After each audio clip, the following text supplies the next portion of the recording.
Hola y bienvenidos a un nuevo vídeo. En esta ocasión os voy a hablar de optimización de procesos. Lamentablemente es un área en el que parece que los programadores no solemos reparar mucho en la optimización y cuando se ejecutan procesos muy pesados, pues es cuando nos damos cuenta de que realmente no lo hemos hecho todo lo bien que deberíamos. Parece que cuando estudiamos, estamos preparando nuestra carrera, las aplicaciones que desarrollamos en prácticas y demás, a nivel académico siempre, no tienen ese tipo de problemas. Normalmente trabajamos con datos en memoria, con volúmenes de datos que no son realmente grandes. Bueno, todo parece que va bien. Cuando estás en un entorno laboral, ya trabajando realmente para empresas que procesan gran cantidad de datos, ahí es donde realmente nos damos cuenta de que pues quizá no hemos reparado en diseñar nuestros procesos de una manera óptima para que se ejecuten lo más rápido dentro de lo posible. Y de esto es de lo que va a tratar este vídeo un poco. Os voy a hablar de un caso real. Lo que os he hecho ha sido recrearos la misma situación, cuál era el problema, cómo se analizó y cuál es la solución que en este caso se aplicó. El escenario era muy parecido a este. En el caso real, trabajábamos con una base de datos real, una base de datos en Azure. Se procesaba una gran cantidad de datos, muy grande. Estamos leyendo y escribiendo en base de datos. Aquí en este caso no va a ser así, vamos a trabajar en memoria porque no disponemos de la misma base de datos, pero para lo que os quiero explicar nos va a valer perfectamente. Lo que hacemos es iterar unas estructuras de datos, realizar una serie de cálculos mediante funciones y escribir en otras estructuras de datos, como os decía. En esa misma situación, dentro de todo el código que teníamos, había ciertos puntos en los cuales se ejecutaban funciones que eran realmente pesadas. Esto es bastante habitual en los entornos en los cuales suelo trabajar, que son entornos de ERP, programas que utilizan las empresas para llevar a cabo todos sus procesos empresariales. Y en estos entornos suelen haber funciones preestablecidas que realizan una serie de cálculos que nos pueden servir pues para después nosotros utilizar estos datos. Y uno de ellos, muy típico, pues es la obtención del stock de un producto. En esta situación detectamos una función que su procesamiento era muy pesado. Para que os hagáis una idea un poquito y dimensionéis el problema, procesaba muchísimas, cientos de miles de líneas de Albarán y en cada línea de Albarán pues tenía que ejecutar este proceso. Estaba alrededor de 15-20 minutos en ejecución y no lograba terminar. De hecho, la mayoría de las veces saltaba el proceso por timeout. He recreado un poco esa situación con tiempos un poco más pequeños. Aquí podéis ver en una de las depuraciones que hice, me ha tardado aquí en este caso 500 segundos. Un peso muy grande que en ningún caso es igual de grande que el que nos enfrentamos en la situación real. Hablábamos de más o menos 15 minutos y llegaba a provocarse la mayoría de las veces un timeout. Con todo este escenario, lo que tenemos que hacer es aportar una solución. Yo os he puesto aquí una serie de pasos que creo que pueden ser bastante comunes para enfrentaros a una situación como esta. El primer punto es básico, entender el problema, porque si no entendéis el problema, pues difícilmente vais a poder solucionarlo. O sea, aquí el problema es que esto tarda mucho y tenemos que hacer que no tarde tanto. Bueno, pues una vez entendemos el problema, el siguiente paso sería analizar las posibles soluciones. Y os lo digo en plural porque es posible, de hecho es lo normal que haya más de una solución. Dentro de las posibles soluciones, ver en este caso cuál es la mejor. Esto va muy relacionado con el tercer punto, que es valorar la solución a aplicar. Me refiero estrictamente al tiempo y, bueno, esto va directamente relacionado con el dinero. En un entorno laboral, en el entorno real, nuestro tiempo vale dinero y eso siempre alguien lo tiene que pagar. Puede ser que lo pague nuestra propia empresa, puede ser que lo pague el cliente, ambas. En todo caso, tenemos que valorarlo y posiblemente soluciones que técnicamente serían las más apropiadas, a veces tenemos que descartarlas porque es demasiado caro o costoso. Una vez tenemos claro todos estos puntos, lo que vamos a hacer es implementar los cambios. Bueno, esto ya es básicamente ponerse al lío y programar, hacer los cambios en el código para empezar a realizar pruebas y demás. Bueno, con las pruebas lo que vamos a hacer es medir los resultados. Medir los resultados es partiendo de la base de que nosotros hemos entendido el problema y el problema en este caso era que esto tardaba muchísimo, pues tenemos que medir los resultados obtenidos para ver que realmente se ha obtenido una mejora significativa, que es la que nos va a decir si la solución es correcta o no. Si la solución es correcta, pues lo que vamos a hacer es desplegar esa solución en producción, o si los resultados no son buenos, lo que debemos de hacer es replantearnos y volver a analizar posibles soluciones, o si ya las hemos analizado todas y ya las tenemos, digamos, claras, una vez descartada la solución aplicada, pues nos vamos a la siguiente solución que habíamos obtenido como candidata y vamos otra vez a empezar el ciclo hasta que al final pues lleguemos a una solución óptima para poder desplegar en producción. Ya en la parte práctica, lo que nos vamos a centrar es en los dos últimos puntos, en implementar los cambios y en medir los resultados. Os explicaré un poquito qué solución es la que se aplicó en este caso y lo que vamos a ver juntos es cómo se implementó y cómo se medían los resultados. Ya estamos en Visual Studio, os he recreado un poco la situación que vivimos en este caso real, con tiempos mucho más pequeños, y realmente os voy a explicar qué análisis se hizo y qué solución se decidió aplicar para resolver realmente este problema. Veis que en la línea 28 hay un código comentado en la que se invoca a un método getItemStock, en la cual se pasa un producto, y esto pues simbolizaría este método que detectamos en un primer análisis que tardaba una barbaridad, era lo que hacía que esto pues fuera lentísimo. Este método que obtiene el stock de un producto, dentro de la ejecución de un proceso, cuando todo esto se carga en memoria, siempre que invoquemos a esta función,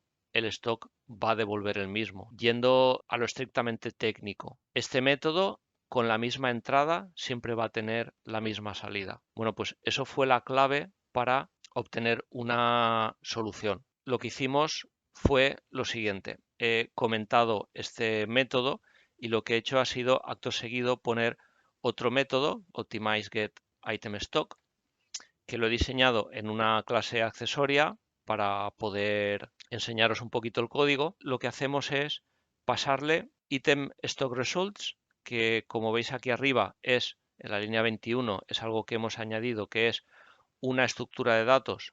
En este caso es un diccionario. Después le pasamos el item, el mismo item que recibía la función original, y después data, que es una clase, os la abro, nos representa, digamos, el acceso a datos. Aquí se está trabajando totalmente en memoria, trabajamos con estructuras de datos que se cargan, se simulan unos datos en memoria y son esos los que recorremos y procesamos y demás. No es importante, no nos tenemos que centrar un poco en que entendáis el espíritu de la solución que se aportó en este caso. No os enseño esto para que siempre que tengáis este problema apliquéis esta solución, porque a lo mejor en vuestro caso hay soluciones mucho mejores, en todo caso diferentes. Bueno, pues para que veáis un poquito una manera de pensar, un caso práctico que se hizo y que en este caso pues se aplicó y fue correcto. Es muy sencillo y precisamente es que aquí ese era el objetivo, que fuera muy sencillo. Esto era un proceso que necesitábamos optimizarlo, pero nuestro objetivo era que funcionara a un coste mínimo. La clave en este caso es que se detectó que la función getItemStock siempre va a devolver el mismo resultado ante la misma entrada. Lo que hacemos es apoyarnos en esta estructura de datos results y si ya tenemos almacenada en esa estructura de datos un resultado para la entrada que nos están pidiendo. O sea, es decir, tienes ya en este diccionario el stock, se calculó previamente y ya lo tengo yo almacenado. Si lo tuviera, lo que hago es devolverlo. La primera vez que entramos en esta función con un ítem que no se ha calculado, siempre va a entrar por el else. Entonces lo que vamos a hacer es irremediablemente calcularlo. Y diréis, ya, pero es que esto es lento, tenemos que calcularlo una vez. No podemos inventar este cálculo. Partimos de la base de que esta obtención del stock de un producto se obtiene con un método que ya es estándar, es un estándar que lo ha diseñado Microsoft y partimos de la base de que es óptimo y además totalmente correcto. El kit de la cuestión es que lo obtenemos y lo que hacemos es, no lo devolvemos, sino lo que hacemos es, nos lo guardamos en esta estructura nuestra, results, y después sí que lo devolvemos. ¿Qué hemos ganado con esto? Pues hemos ganado que en las siguientes iteraciones, siempre que llamen a este método con el mismo ítem, ya no vamos a ejecutar esta función. ¿Por qué se llama muchas veces a la misma función con el mismo ítem? Estamos iterando líneas de venta de la empresa, ¿no? Ventas que tiene con sus clientes. A lo largo de su vida, pues obviamente vende muchas veces al mismo cliente o a clientes diferentes el mismo producto. Si tú estás iterando datos de a lo mejor un año, 2 años, 5 años, 20 años, pues obviamente van a haber muchas repeticiones de líneas de venta de ese producto. El stock dentro de este proceso es el mismo y entonces, pues bueno, la solución que se aportó es esa. La de guardarnos con ese razonamiento de que a misma entrada íbamos a tener la misma salida, pues nos guardábamos el resultado para después, en vez de volver a realizar el cálculo, facilitamos un dato previamente calculado. Lo que vamos a hacer ahora es lanzar una ejecución para que veáis un poquito la diferencia. Como recordaréis de la diapositiva que os enseñé, el tiempo total de ejecución en este entorno de laboratorio que os he preparado, pues se fue a unos 500 segundos. Pero bueno, esto era más que previsible porque los tiempos de procesamiento se prepararon en este entorno de laboratorio. Simular que ese cálculo pesado pues tardaba 5 segundos. En la situación real tardaba muchísimo más. Cada iteración pues obviamente tardaba 5 segundos. Entonces se hizo para este entorno de laboratorio, se prepararon 10 productos y se prepararon unas 100 líneas de ventas, simulando ventas. El qué productos se vendieron en esas 100 líneas se obtiene en cada ejecución de una manera totalmente aleatoria para que produzca resultados, ah, digamos, diferentes. Aquí lo que vais a ver un poquito es la diferencia. De hecho, si queréis, mira, vamos a hacer una cosa. No lo voy a dejar ejecutando todo el rato, pero voy a quitar la función optimizada y voy a dejar la función pesada. Guardo y voy a ejecutar y entenderéis mejor a qué me refiero, qué quiero decir. Bueno, fijaos aquí en esta parte de la salida. ¿Veis? Pasan 5 segundos y siempre van a pasar 5 segundos. Lo podéis ver por la clase stopwatch que he puesto para ir midiendo los resultados y ir imprimiéndolos por pantalla. Bueno, si esto lo dejara ejecutándose, pues iría siempre de 5 en 5 hasta que llegáramos a los 500 segundos. Voy a pararlo. Voy a limpiar la pantalla. Y ahora voy a volver a dejar el código como estaba. Y vais a ver un poquito la diferencia. Ahora sí que lo voy a dejar hasta el final porque no va a tardar ni mucho menos lo que tardaba. Bueno, vais a ver cómo al principio, en la salida, vamos a empezar viendo que también tarda 5 segundos y eso es normal porque la primera vez está entrando a la función con ítems diferentes, pero mirad ya que en la tercera iteración ya nos ha tirado muchas líneas, en la cuarta también, nos ha tirado varias líneas con el mismo tiempo porque realmente ahí ya no ha habido paso de tiempo, al menos un paso de tiempo perceptible para nosotros medido en segundos, porque aquí con el 35 ya se ve mucho, bueno, de hecho ha terminado ya, en este caso ha terminado y ha tardado 40 segundos. Vamos a ver un poquito. La primera vez es normal que tarde 5 segundos, esto va a pasar siempre porque entra la primera vez y no tenemos ningún resultado almacenado. Aquí la siguiente pues también tarda 5 porque entra con un ítem diferente y tampoco tenemos.